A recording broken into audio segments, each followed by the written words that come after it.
तुमच्यासोबत जे काही झालंय बुवा ते तुम्ही स्वतः सगळ्यांना सांगा. विक्रांत सरांनी मला फॅक्टरीत बोलून घेतलं गाडी दाखवायला.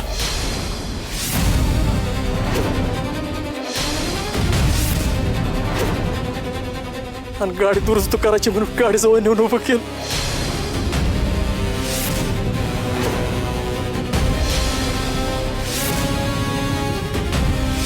तेव्हापासून हे सगळं सुरू झालं बघा.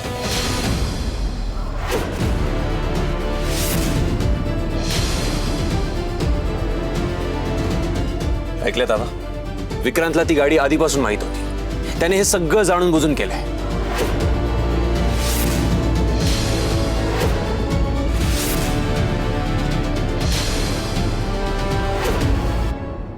एक मिनिट दादा, विक्रांत दादाने फक्त गाडी दाखवली म्हणजे हे सिद्ध होत नाही विक्रांत दादाने बुवाना मारण्याचा प्रयत्न केला. हो आय नो, मला माहित होतं तुम्हाला एवढ्यावर विश्वास बसणार नाही माझ्यावर, म्हणून माझ्याकडे आणखी काय होतंय तुम्हाला? या इकडे बसा. इकडे तिकडे घे राम पास सावकाश. तिथं बसा.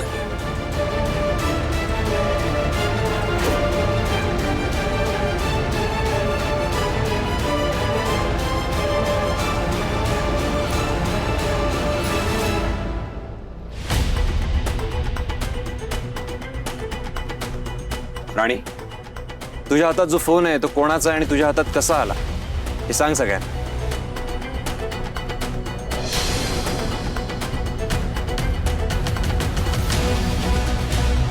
आबा, जेव्हा मी बुवांना भेटायला जात होते तेव्हा कोणीतरी माझा पाठलाग करताय असं वाटलं मला. मग मी एका ठिकाणी जाऊन लपले.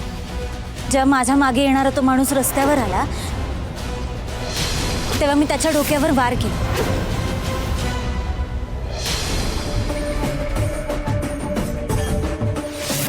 आणि मग मला त्याचा हा फोन सापडला. या फोनवर खूप मिस कॉल येत होते आबा, आणि ते मिस कॉल दुसरं तिसरं कोणाचे नसून विक्रांत सरांचे.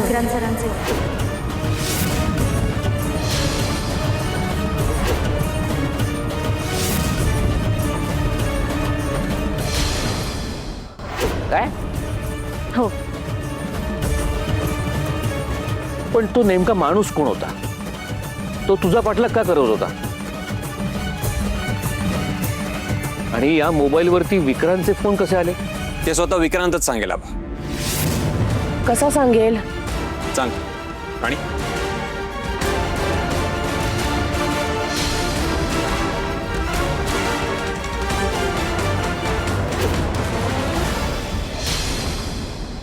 राणी, कॉल रेकॉर्ड कर. पुढे जाऊन आपल्याला पुरावा म्हणून कामात येईल. हां.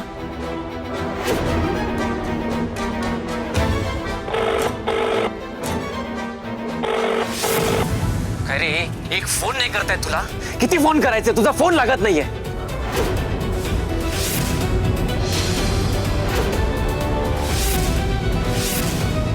तुला सांगितलं होतं ना बुवाला शोध म्हणून. कुठे लपवले त्यांनी? बुवाला कुठे लपवले राणीने? हे बघ, आता ना आपल्याला जास्त वेळ काढून चालणार नाहीये. आपल्याला बुवाला संपवावं लागेल.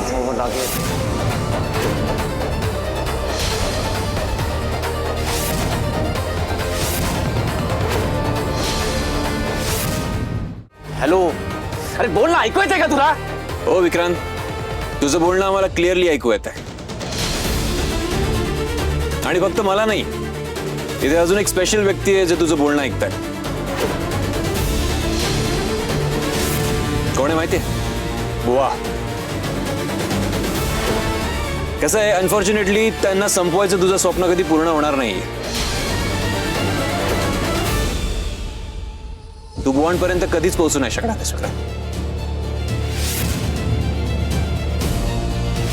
इंद्रा, तू काय रे, काय झालं?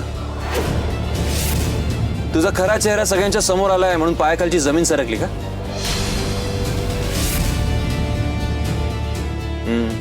घामही फुटला असेल तुला. तुला काय वाटलं?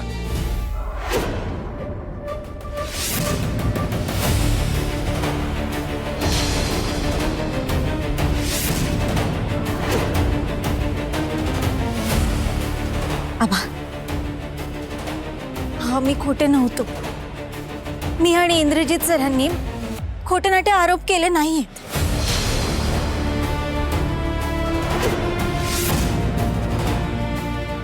आबा, मी तुमची शपथ घेऊन सांगते, त्या दिवशी जेव्हा बुवांना त्या ॲम्ब्युलन्स मधून खाली ढकललं गेलं तेव्हा मी विक्रांत सरांचाच चेहरा पाहिला होता. हा माझा गैरसमज झाला नव्हता आबा. राणीने त्याच दिवशी सगळ्यांना व्यवस्थित समजावण्याचा प्रयत्न केला होता. कोणी ऐकलंच नाही तिचं, कारण विक्रांतने सगळे पुरावे स्मार्टली इरेज केले होते. आपण त्याच्यावर लगेच विश्वास ठेवला आणि कन्व्हिन्सही झालो. आई, तू राणीला आणि मला काय काय बोललीस तू? बरं, तुझं मी एक वेळ समजूही शकतो, पण काकी तुमचं काय? राणीसोबत जोडलेलं एवढ्या दिवसांचं मुलीचं नातं तुम्ही तोडलं. आबांच्याही नजरेत आम्ही उतरलो. आणि अजित, तू रागाच्या भरात तू तुझी पायरीच विसरलास रे. कोणी आमच्यावर एकदा विश्वास नाही ठेवला, एकदा.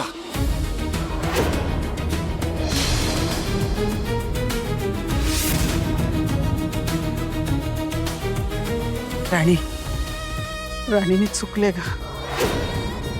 अगं, माझ्या रक्ताचं नातं इतक्या खालच्या थराला जाऊन वागेल असं मला कधीच वाटलं नव्हतं ग. राणी, मला माफ कर. अगं, मी तुझ्यावरती विश्वास ठेवायला पाहिजे होता, पण मी तुला वाटेल तसे बोलले, वाटेल तसे वागले ग तुझ्या बरोबर. राणी, मुलाच्या प्रेमामध्ये आंधळी झाले ग मी. खरंच खरंच मला माफ कर, मी चुकले. हो, होत नाही. तुम्ही काय करताय? नका असं करू. तरी मला माझं एक मन सांगत होतं की काहीतरी चुकतंय. राणी खोटं बोलणार नाही, असं वागणार नाही. राणी विक्रांतवरती बिनबुडाचे आरोप करणार नाही. आम्ही तुमच्यावरती विश्वास नाही ठेवला, विक्रांतवरती आंधळा विश्वास ठेवला. आणि त्यानंच आमची दिशाभूल केली. पण आता हे सिद्ध झालंय, त्यानंच सिद्ध केलंय की विक्रांतनंच बुवांना मारण्याचा प्रयत्न केला होता. विक्रांत एवढं सगळं करून थांबला नाही आबा. राणीत आणि माझ्यात भांडणं लावण्यासाठी त्याने खूप प्रयत्न केले. आणि ती कार सुद्धा बुवांना त्यांनी मुद्दाम दाखवली की जेणेकरून बुवांना गिल्ट येईल आणि त्याच्यात ते काहीतरी करून बसतील. आणि झालंही तसंच. बुवांनी ड्रिंक केली, ते बेशुद्ध झाले आणि तेव्हाच त्याने त्यांना किडनॅप केलं. बुवांना संपवण्याचे सगळे प्रयत्न केले त्याने. आणि जेव्हा त्याला कळलं की मी बुवांना शोधतोय तेव्हा त्याने मलाही मारण्याचा प्रयत्न केला.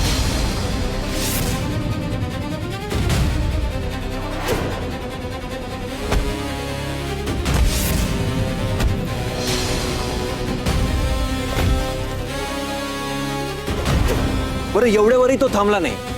बुवा जेव्हा आम्हाला सापडले, आम्ही त्यांना हॉस्पिटलमध्ये घेऊन गेलो. हॉस्पिटलमधून सुद्धा त्यांना पळून नेण्यात तो यशस्वी झाला.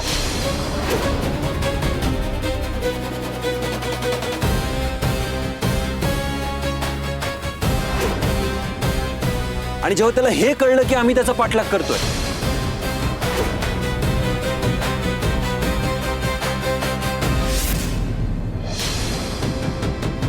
तेव्हा त्याने चालत्या ॲम्ब्युलन्स मधून बुवांना ढकलून दिलं. आम्हाला बुवांची परिस्थिती कळाली. आम्हाला कळलं की त्यांच्या जीवाला धोका आहे, म्हणून आम्ही त्यांना लपवून ठेवलं आणि त्यांची ट्रीटमेंट पूर्ण केली. विक्रांत तरीही थांबला नाही आबा. त्याने त्यानंतरही राणीच्या मागे गुंड लावली बुवांना शोधण्यासाठी. आजही राणीवर जो हल्ला झालाय ना आबा, तोही त्याच्याच गुंडांनी केला.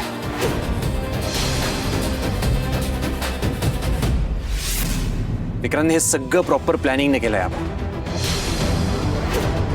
आणि कोणाच्या तरी मदतीने.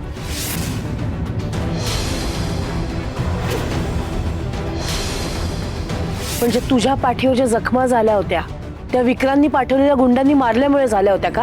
हो.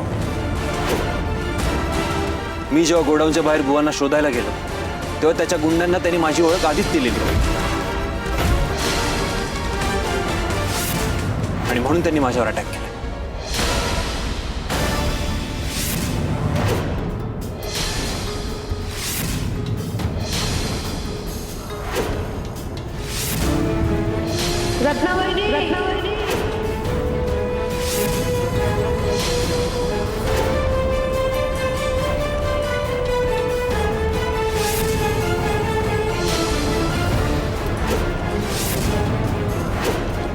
तुमचा मुलगा हे असं करूच कसं शकतो?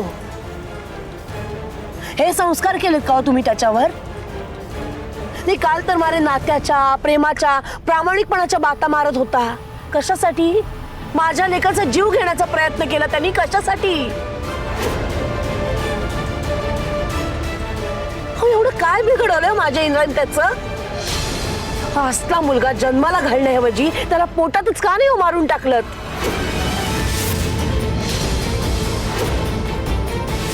आई, मालती, त्या दिवशी सगळ्यांसमोर त्यांनी माझ्या मुलाला खोटं ठरवलं. कुठे फेडलो तुम्ही पाप? आणि या अशा दरिद्री मुलाची आई म्हणवून घेताना तुम्हाला शरम वाटणार नाही का? बोला ना. अहो, विक्रांतच्या नजरेत माझा इंद्रा इतका खूपच होता का हो? इतका? आई आहात ना तुम्ही त्याची. मग स्वतःच्या मुलाला एकदाही अधिकाराने विचारता आलं नाही तो काय करतोय ते? मालती, मी तुला खरं सांगते ग, या सगळ्यातलं मला काहीच माहिती नाही ग. मालती, माझ्यावर विश्वास ठेव.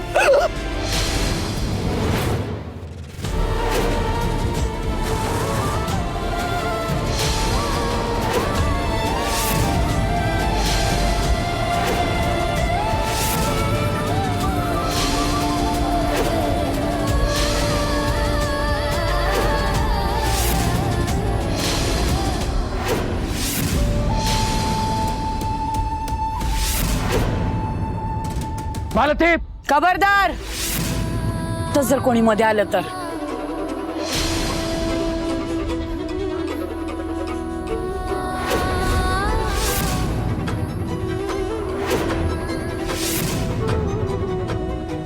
मालती, चुकले ग मी. खरंच हारले मी. हारले का? मी माझ्या पोराला संस्कार द्यायला कमी पडले. आई म्हणून घ्यायची पात्रताच नाहीये ग माझी. बघ ना, विक्रांतनी इंद्राला मारायचा प्रयत्न केला, बुवांना मारायचा प्रयत्न केला. अगं, हे सगळं ऐकून मेल्याहून मेल्यासारखं झालंय ग मला. पण मालती, मी खरं सांगते, विक्रांतला मी खूप समजदार मुलगा समजत होते ग. अगं, पण तू काट्याने काटा काढायचा प्रयत्न करतोय याची कल्पना मला नव्हती ग.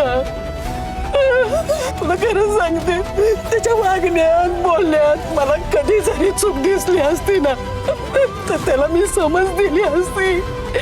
वेळेवर मी त्याचे कान पकडले असते ग मालती. अहो, तुम्ही काय कोणाचे कान पकडणार आहात? तुम्ही फक्त सगळ्याला हाजी हाजी करा, दुसरं काही येत नाही तुम्हाला. पण तुमच्या पोरांनी माझ्या इंद्राला ज्या जखमा दिल्यात ना त्या सगळ्याचा हिशोब करणार आहे मी. आता मी तुम्हाला सोडणार नाही. मालती, पास झालं. आवरा स्वतःला. नाही, आता यांचं बास झालं.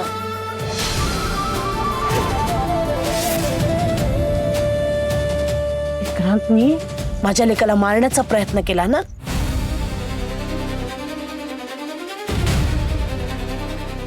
आता बघाच मी काय करते.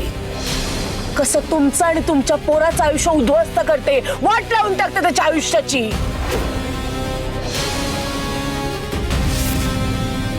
अबा, मला माफ करा, मी मध्ये बोलते.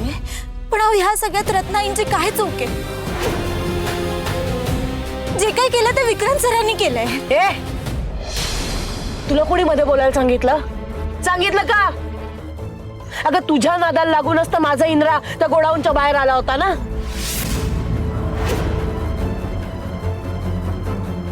त्या दिवशी जर मी माझ्या मुलाला गमावलं असतं तर? तू तर काय ग, माझ्या मुलाला वेदना कशा होतील याचाच तर विचार करत आलीयस. आई ग, काय बोलतेस तू?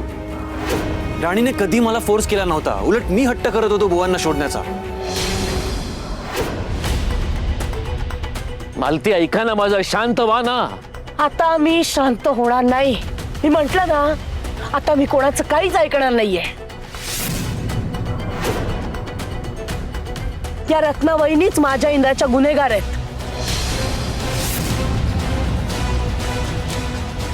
आता मी यांना सहजासहजी सोडणार नाही. यांनी जर विक्रांतच्या हालचालींवर नजर ठेवली असती ना तर आज हे सगळं घडलंच नसतं. बरोबर बोलते ना मी? बोला ना, बरोबर बोलते ना? बोला ना. आरती काकी पाऊस सोडा, आईला आईने काय केलंय? इनफ, तू काय करतेस? त्यांची काही चूक नाहीये याच्यात. काय हो, एक एक करत आम्हाला सगळ्यांना यमाच्या दारी पोचवायची सोय करत होतात का? विक्रांतला जराही शरम वाटली नाही का हो? तुमच्या पोरांना सांभाळलं, तुम्हाला सांभाळलं, तुम्हाला खाऊ पिऊ घातलं, आसरा दिला, त्या सगळ्याचे हे पांग फेडलेत का तुम्ही? आबासाहेबांनी स्वतःच्या पोरांच्या आधी तुमच्या पोरांचा विचार केला. आणि तुम्ही काय केलं? त्या असल्या सापांना जन्म दिला. मालती काकी तुम्ही तोंडाला हे थोबाड बंद कर तुझं. तू पण ह्यांच्याच पोटी जन्माला आलायस, त्याच्यामुळे तुझ्यातही विषच पेरलेलं असणार आहे. हा साहसूतपणाचा आव आणून अजून तुम्ही काय काय करणार होतात ना मला कळतच नाहीये. बोला ना, काय डोक्यात चिसते तुमच्या नेमकं? बोला ना. तुमच्यासारख्या भिकारड्या लोकांची जागा ना रस्त्यावरच आहे. तुम्ही रस्त्यावरच राहायला हवं. मनात एक आणि ओठांवर एक वागताना तुम्हाला लाज कशी वाटत नाही हो? मालती, तुम्हाला एकदा सांगून कळत नाही? वहिनीला वाटेल ते बोलायला विचार करा आधी. का यांनी त्यांच्या मुलांना हे असे संस्कार देताना विचार केला नाही ना? आपली मुलं कुठे जातात, काय करतात, कोणासोबत कसे वागतात, त्यांच्या डोक्यात काही विचित्रता शिजत नाहीये ना? आपल्याच माणसांना संपवायचा विचार त्यांच्या डोक्यात येत नाहीये ना? या अशा कुठल्याच गोष्टीचा विचार यांना कधी करावासा वाटला नाही? अर्थात ज्या बाईला नवरा गेल्यानंतर आपण स्वतः कसं वागावं हे कळलं नाही, तिला मुलांनी कसं वागावं हे काय कळणार आहे?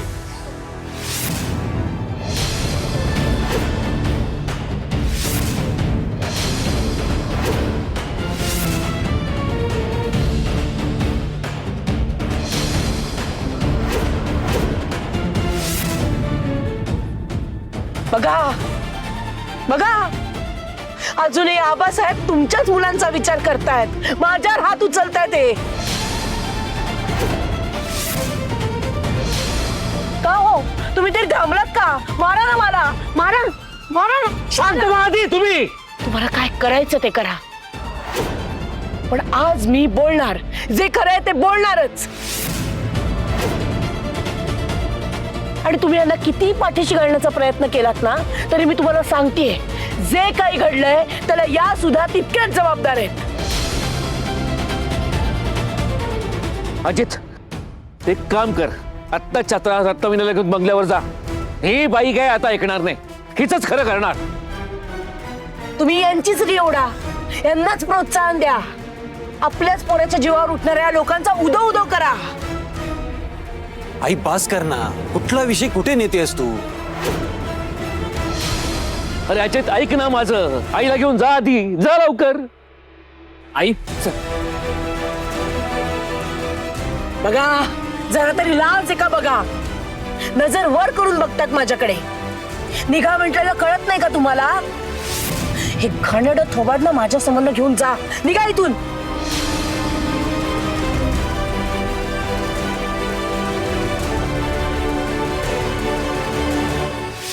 इंदिरा, आता त्या विक्रांतला सहजासहजी सोडायचं नाही. तुझ्या जीवावर उठला होता ना तो, त्याला त्याच्या कर्मांची शिक्षा मिळायलाच हवी. आता बघ मी त्याची काय अवस्था करते. आणि या सगळ्यात जर माझ्यामध्ये कोणी आलं ना तर मी विसरून जाईन माझ्या समोर कोण आहे.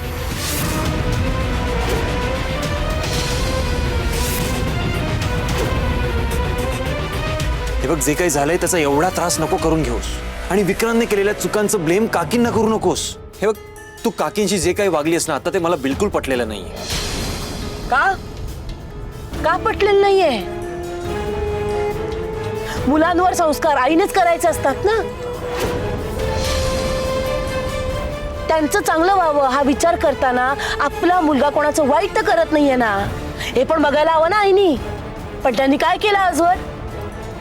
आपल्या मुलांचं काय सुरू आहे ह्याची त्यांना जराही कल्पना नसते.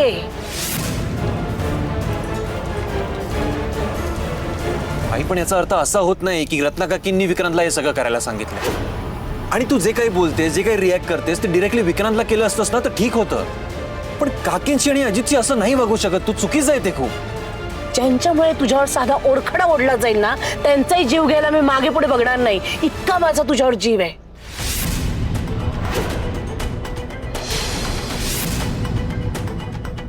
ते मात्र त्या विक्रांतला एकदा फक्त माझ्या समोर येऊच देत. बघ आई, नाही त्याला नाही नाही, विक्रांतच्या बाबतीत आपण काही करणार नाही. त्याने जे काही केलंय त्याच्या चुकांची शिक्षा त्याला मिळायलाच हवी, पण लिगली.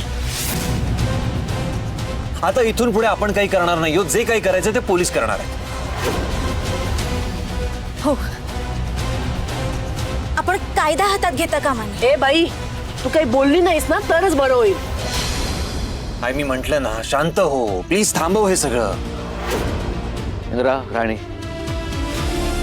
बाळानो, आता जे काही करायचंय ना ते आपण शांतपणे करूया, विचारपूर्वक करूया. अहो, तुम्हाला अजूनही त्यांचाच विचार कसा करावासा वाटतोय? अहो, त्याने आपल्या लेकाला मारायला माणसं पाठवली होती, त्याचं काहीच वाटत नाहीये का तुम्हाला? मी तर म्हणते या असल्या घाणेरड्या अवलादींना घरात थाराच देऊ नका. तुम्ही जुन्या गोष्टी विसरला असाल, मी काही विसरलो नाहीये.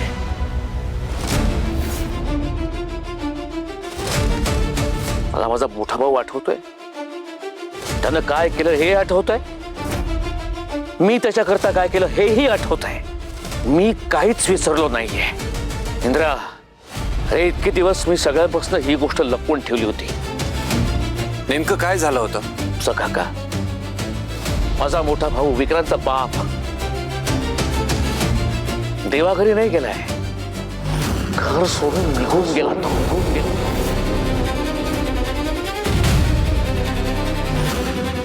तू घरात पैसे उधळायचा, दारूचा नाद होता त्याला. त्या आजोबांनी, माझ्या वडिलांनी मला सांगितलं होतं की जयसिंगा, घर सांभाळ, घराची जबाबदारी घे, भावाची जबाबदारी घे, कुटुंबाला सांभाळ. ती वडिलांना शब्द दिला होता, जेवढा जमेल तेवढा पाळला. तुमच्या बापाला दिलेला शब्द पाळण्याच्या नादात त्या सापांच्या अवलादींना गोंजारत राहिलात. काय झालं शेवटी? सापांनी दंश केलाच ना. प्रत्येक वेळी आपल्या मुलांचा विचार करायच्या आधी तुम्ही त्या रत्ना वहिनींच्या मुलांचा विचार केला. अहो, त्यांना त्यांचं जगू द्यायला हवं होतं ना, पण नाही, हातचं सगळं त्यांना देत राहिला. माझ्या इंद्राच्या बाबतीत जे काही घडलं त्याला खरं तर कुठे ना कुठे तुम्ही सुद्धा तितकेच जबाबदार आहात.